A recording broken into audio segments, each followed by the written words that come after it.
I've been playing video games for a long time, and in an era where the gaming market is oversaturated to the brim, full of battle royale clones, first and third person shooters, and other hyper-realistic violent games, it's always nice to take a step back and play a game that acts as a breath of fresh air. Something a little less status quo and something a little more colorful and lighthearted. That is Spyro the Reignited Trilogy, which, much like the Crash Insane trilogy, is a collection of the first 3 original games from the PlayStation 1, fully reimagined and rebuilt from the ground up for current generation hardware. And after spending a considerable amount of time playing through all 3 titles, there is just one word I could use to describe this entire collection and the work that has been put forth by the folks over at Toys for Bob, and that is sublime. I'll be honest, when I first learned that Activision Blizzard was planning on releasing the remastered collection of these games, I was excited, but when I learned that Toys for Bob was the one that was selected with this task, I was disappointed, as I'd only had one experience with their games prior, and that was with a movie license title for Madagascar on the GameCube many years ago. However, as I began to see what Toys for Bob was truly capable of, I became excited once again, as I believed and still believe that Spyro's gameplay stands the test of time far better than Crash's ever did. Large open worlds that were technological breakthroughs over 20 years ago have been completely reimagined, yet retain the same wonderful charm and aesthetic to match their original counterparts. Visually speaking, in terms of the characters, I like the majority of what I see. Spyro and Sparks are nothing short of freaking adorable, and they are so well animated and lively that it warms my cold, bitter heart to see Charles Zimbilla's creations brought back to life once again in a way that was once never possible. But with that being said, not all is perfect. While some characters look fantastic, others don't look so great. Spyro, Sparks, Moneybags, Sergeant Bird, Ripto, and the Sorceress are examples of characters that all look fantastic.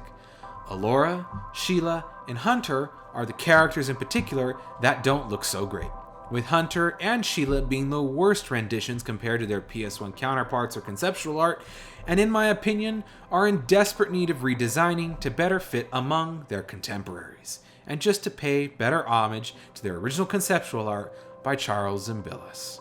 But again, the majority of what's here is fantastic, and I don't want to spend all of my time focusing on the fraction of what I don't like when at the end of the day, none of it is disruptive to the overall experience. In terms of the world's visual design, it's incredible to see the level of creativity that was unleashed upon these games and seeing how well they were made for myself. I'd like to focus on Spyro 2 in this regard, as it's my personal favorite title from the franchise. Seeing the summer forest, autumn plains, the winter tundra, and all of their accompanying worlds all brought back to life with a level of detail like this was nothing short of incredible for me to experience. And I love the way these were done. I just adore all of the use of color, much like the original games, and the added subtle effects like wind rustling through the grass and trees that help make these worlds feel alive. These games looked like how I thought they did 20 years ago, as if my brain was able to take the PS1 games and apply modern day visuals to PlayStation 4 hardware. And this is exactly what I felt throughout my playthrough of Part 1, Part 2, and Part 3. Stylistically speaking, in the visual department, Toys for Bob nailed the Spyro style.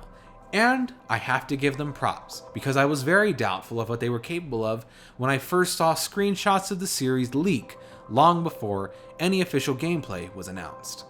The audio department is no letdown either. Toys for Bob managed to get Tom Kenny to reprise his role as Spyro, and with many other former voice actors returning to reprise their roles as well, the results are simply amazing. Couple great voice acting with an even greater soundtrack reimagined with the help of Stuart Copeland, and you've got the ultimate recipe for success. In terms of audio, I have absolutely no complaints. To hear Stuart Copeland's tracks reimagined just does wonders to the overall experience. And the fact that they even reached out to him at all gives this trilogy a couple of extra favorable points in my book compared to the Crash Insane trilogy, which didn't do that. Did I mention that for those of you who are purists, you can toggle between the original soundtrack and the new one at any time with the help of the options menu in the guidebook?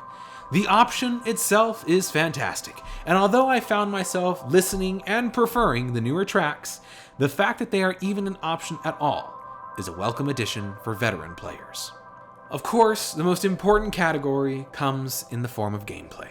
And if you played the original Spyro games over 20 years ago, you're going to feel right at home right here.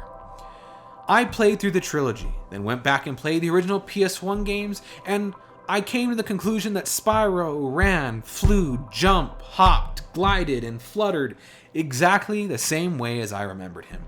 Not only did Toys for Bob manage to nail the visual department in majority aspects, and the audio department, they managed to get the feel just right.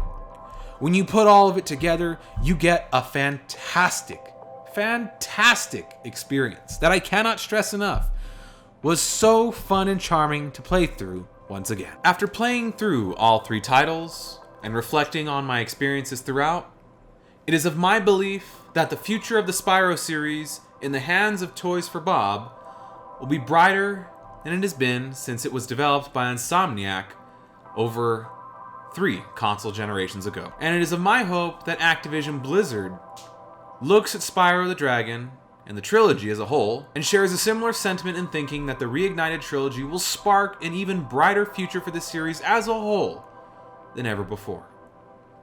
I look forward to seeing what Toys for Bob can do with this series moving forward, as they develop and create new worlds for Spyro to explore. Hopefully, the adventure for Spyro will continue forward. I would like to thank the good folks over at Activision for providing me with this review copy ahead of time to bring this review to you. And if you enjoyed the video, leave your thoughts down there in the comments section, rate it however you like, and if you're new to the channel, why don't you hit the subscribe button and the bell to be notified when I upload more videos like this. Until next time, this is Tristan from TMV Gaming. I hope you enjoyed your time with me, and I will see you in the next video.